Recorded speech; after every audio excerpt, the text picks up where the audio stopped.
জিন ছাড়ানোর জন্য বাড়ির চারপাশে লোহা পুঁতে দেওয়া যাবে? যাবে না, কাবিরা গুনাহ। যে ঘরে ভয় পাচ্ছে ওই ঘরে সূরা বাকারার শেষ 2 আয়াত পড়তে হবে প্রায় দিনই জোরে, রাতে এশার সালাতের পরে, তাহলে জিন চলে যাবে।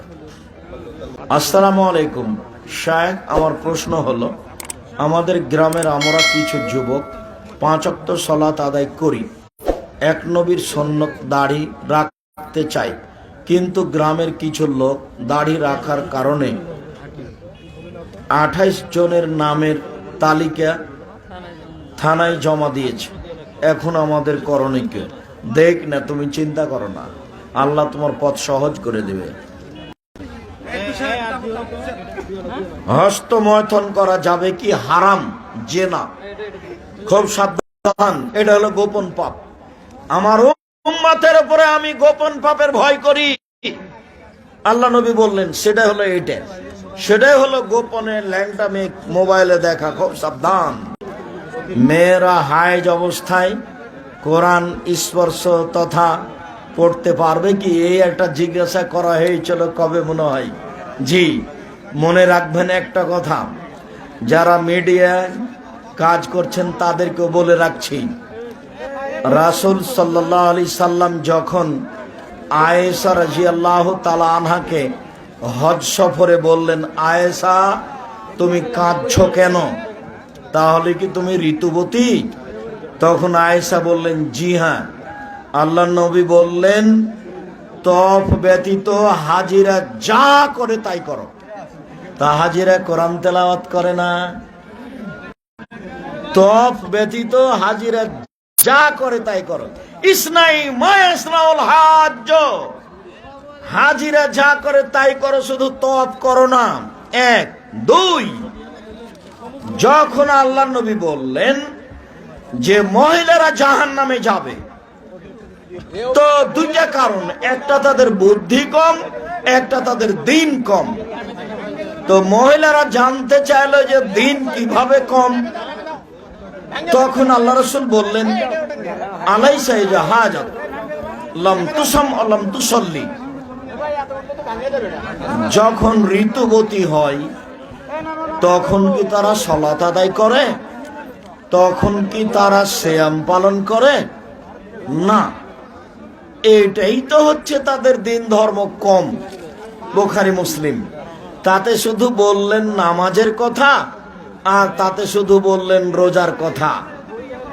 ঋতু অবস্থায় সিয়াম থাকতে পাবে না, ঋতু অবস্থায় সালাত আদায় করতে পাবে না, ঋতু অবস্থায় কোরআন তেলাওয়াত করতে পাবে না, এই কথা রাসূল সাল্লাল্লাহু আলাইহি সাল্লাম বলেননি।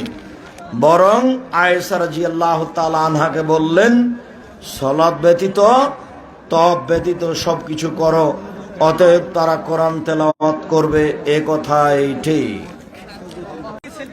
শায়েখ, কেউ যদি ব্যাংক থেকে পাওয়া মুনাফার টাকা মাদ্রাসা মসজিদে দান করে, সেটা কি নেওয়া যাবে?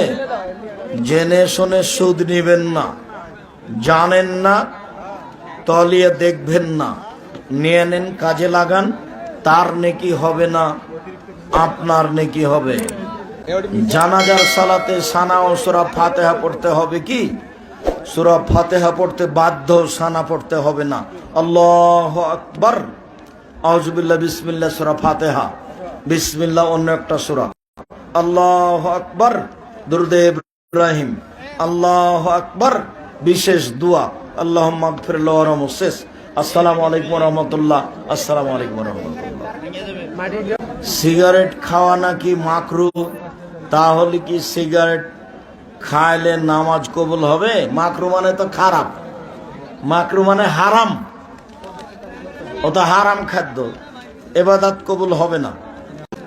শায়েখ, ভিক্ষা বা কালেকশন করে মাহফিল করা যাবে কি না?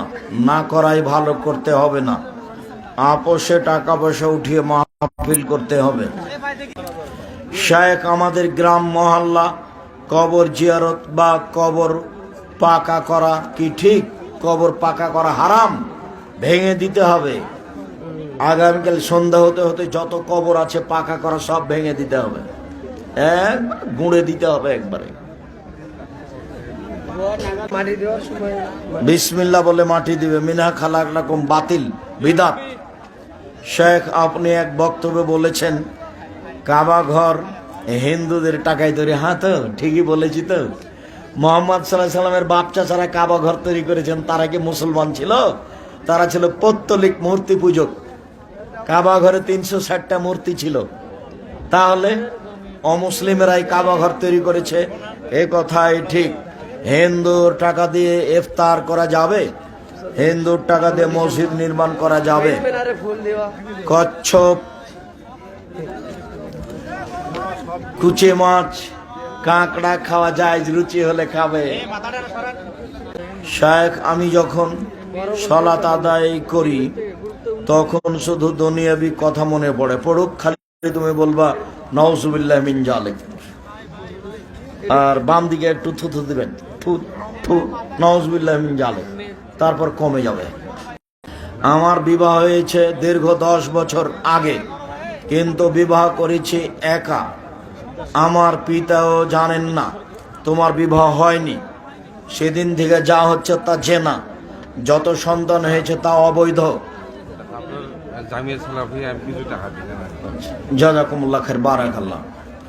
অবৈধ, সাথে সাথে তোমাকে এখন আবার বিবাহ পড়াতে হবে তোমার বাপকে দিয়ে।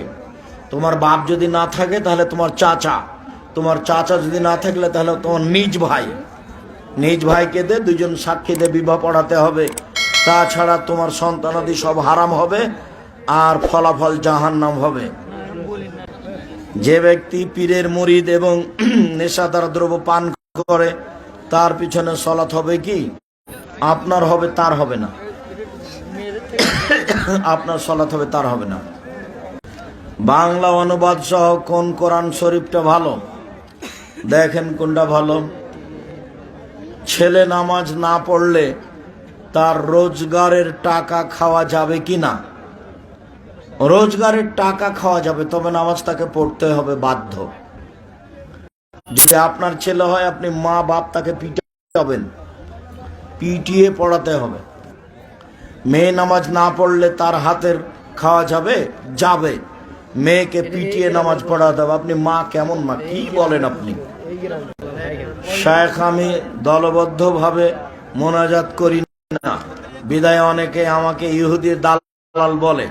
আচ্ছা, তোমাকে যে ইহুদির দালাল বলছে, তো তুমি যদি ইহুদির দালাল না হও তাহলে সেই যে ইহুদির দালাল, এই কথা যে মোহাম্মদ সাল্লাল্লাহু আলাইহি সাল্লাম বলেছেন, হাদিস বুখারী মুসলিম, ওর মাথায় গোবর আছে যে বলে তোমাকে, ও শয়তান, ওই হলো শয়তান। ও বুঝে ওর মাথায় গোবর আছে, ও কি করে বলতে পারে আর একজনকে দালাল? তুমি জানো হাদিস বুখারী মুসলিম, কেউ যদি কাউকে বলে যে ইহুদিদের দালাল, কিন্তু ও আসলে দালাল নয়, তাহলে যে বলেছে সেই দালাল। এই কথা কে বলেছেন? মুহাম্মদ সাল্লাল্লাহু আলাইহি সাল্লাম। হাদিস কোথাকার? বুখারী মুসলিম। খুব নিকট আত্মীয়, কিন্তু হারাম উপার্জন তাদের বাড়িতে গেলে না খেয়ে আসলে চেষ্টা করবেন না খাওয়ার। হারাম উপার্জন করে যা তার বাড়িতে খেতে হবে না। ওস্তাজি, ভুল তেলাওয়াত করলে তার পিছনে সালাত হবে? হবে।